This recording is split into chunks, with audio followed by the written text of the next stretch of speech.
Over the last month, this group of Central American migrants has attracted international attention. Many of them fled their homes in Honduras, El Salvador, and Guatemala to reach the U.S. southern border.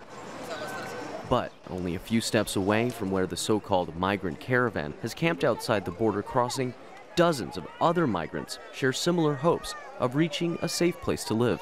Muy arrebatada para uno que trabaja bien. This former taxi driver, who fears revealing his identity, is from the Mexican state of Michoacan.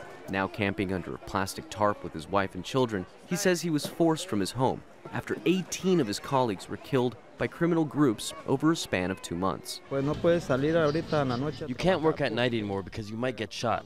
Many people have died and their bodies cut up.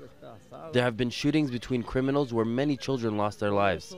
It's innocent people that get caught in the crossfire. Mexican states like Michoacan, where many of these people are from, suffer record rates of homicide and violent crime. The stories they tell are no different from those fleeing violence in Honduras, El Salvador, or Guatemala, but have failed to capture the same attention. International human rights observers like Madeline Penman say these families have a right to be heard.